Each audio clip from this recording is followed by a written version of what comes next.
All right. Oh, I got a chance to meet a few, or a couple actually, of the artisans part of the Valley Craft Network. And here they are. Where I am. I'm in the middle of the valley, though, and Yes. it is absolutely gorgeous here. I have Kezra and Dirk, part of the Valley Craft Network, which I knew nothing about. It's been going for 45 years. I am older than it, but I'm just telling you, I don't know how I haven't known about this. This is a really good kept secret, unfortunately. Inadvertently. Inadvertently. All right, Kezra, so you do art, drawing, painting, that sort of thing? Drawing, painting, yes. So here's a couple of cute little goat. I do big pieces as well. I hand bind books. Okay. And journals and have note cards and puzzles and all sorts of stuff. All right. So the Valley Craft Network is a membership. Mm-hmm. And you guys all get together regularly? We do. So, okay. I mean, it seems more like family here, the way you guys are chatting with one another. It has become really quite a network. Okay. And it hasn't always been this way, but right now it's we all love getting together and working for 2 events throughout the year. One's in the spring and one's in the fall. The spring one's coming up, the spring showcase. So you guys have done 90 events and I've heard of none of them until just now. Well, good math, but we just started the spring one 3 years ago. Okay. So I don't feel so bad. I'm late, but not terribly late. Okay. So this group is really, you have to apply. Yeah. And it's within a specific boundary set. So even if you are the best artist on the planet or the best craft person on the planet and you're outside the boundaries, it's you do not get it. No. You do not get sadly. it to be part. So is the boundary really kind of just the valley area? Is that really? It is in Middletown Valley and Pleasant Valley. Okay. So a little bit in Frederick County, a little bit in Washington County. Okay. And the reason for the hardness of the boundaries is because in the fall, when we have the studio tour, people are driving from place to place. Gotcha. They're driving from studio to studio, and they want to spend enough time at the different places to see where the art is made or the hard cider is made, the pottery, whatever. Very cool. And we want people to be able to get to as many in a weekend as possible. Yeah. All right. So coming up April 25th and 26th, you guys have your spring showcase. Yes, your spring showcase, and a bunch of different. So these are all of the crafts people that are featured. Most of the network will be here at Willow Oaks Craft Cider. Okay, just south of Middletown. Yeah. And another thing I'd never heard of until just now, pulling up in the driveway. I didn't know where I was going. All right, Dirk. Second generation. So did you join kicking and screaming? It was like you had to join, or you did it because you wanted to? You know, I was part of the very first one as a small child, about 9 or 10 years old.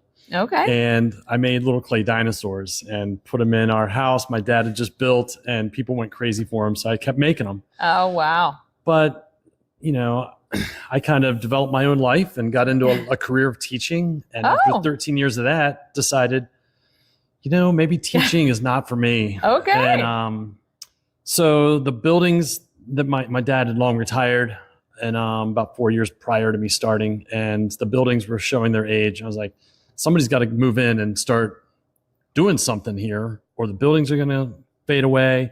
My dad's legacy of Fox Cross pottery is going to fade away. And that kind of broke my heart. So I jumped in and started doing it. And it turns out that I'm pretty well suited to it also, I think. Yeah, very good. What were you teaching? Middle school and high school science. Oh, wow. Not even art. Wow. Well,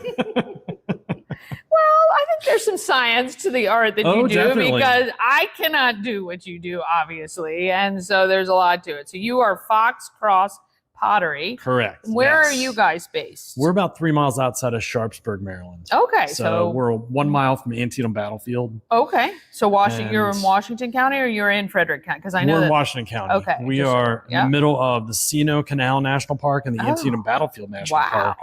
So it's just really, I don't know how my dad found it. But well, God bless him, right? Yeah, God bless him. He found it and started up the business. And so he was a potter. Yep. And you have carried on that legacy, doing the similar things as you? Similar. He was an extraordinary potter. He he did things with clay that I still shake my head and wonder Oh, about. wow. Yeah, absolutely amazing. Yeah. So I'm still trying to work up to that level. Yeah, but yeah. you know, There's time. I've gone in kind of my own direction a little bit. Yeah. All right. So tell me what it's like being a part of this network. You know, like I said, I started out doing it when I was 10 years old, and I'd park cars during the event at Fox Cross Pottery. Yeah.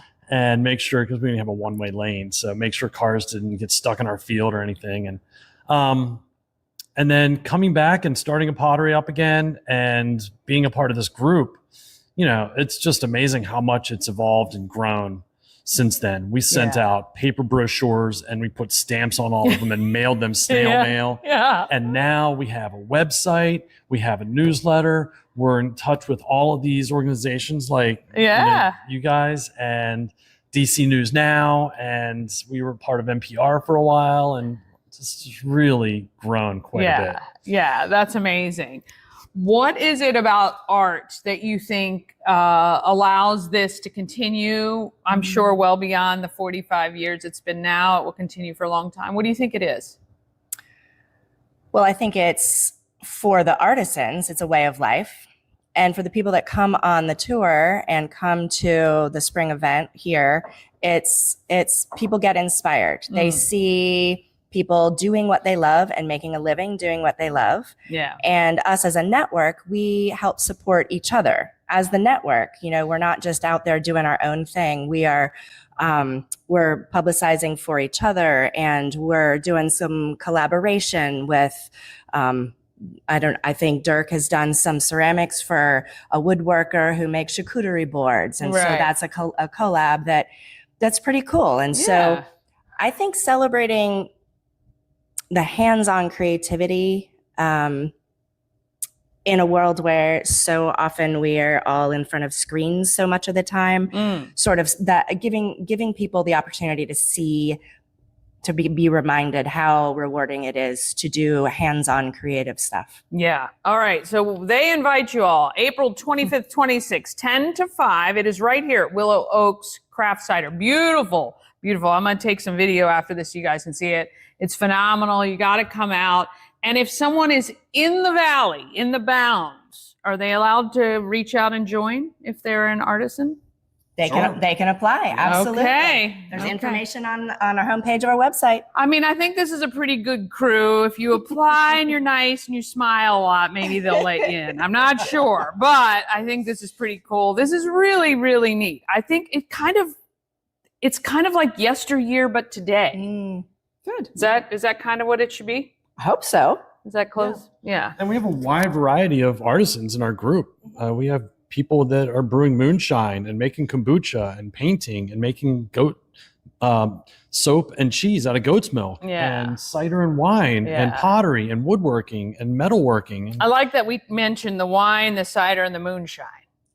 That keeps things creative. Stay hydrated. You gotta stay hydrated. You do.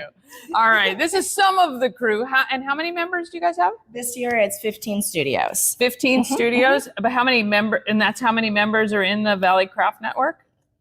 So about here at Willow Oaks Craft Cider, there's Lori and Eric, because they're both involved. So we just grew. One studio. We grew.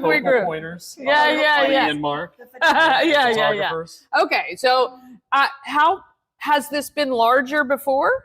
Like the network itself? I think the largest we've had is 16 studios. Okay. Yeah. All right. So there might be a little bit of room for growth. Yeah, it gets to the point where, you know, people are spending like the whole weekend touring each studio and burning through an entire tank of gas to see us all. Yeah. So I think we're cognizant of that. Okay. And we try to keep it reasonable. Like it. But I like it. I mean, you know, we've had some members, unfortunately, that have had to leave. Sure. And so we try to fill those spots and keep a full tour going. Yeah, I like it. All right, vcntour.com is the website. I'll make sure and have that on the screen. This is just a few of the artisans that you'll be able to see that weekend. Come on out and enjoy. And I hope for good weather. Oh, yes, good weather. absolutely.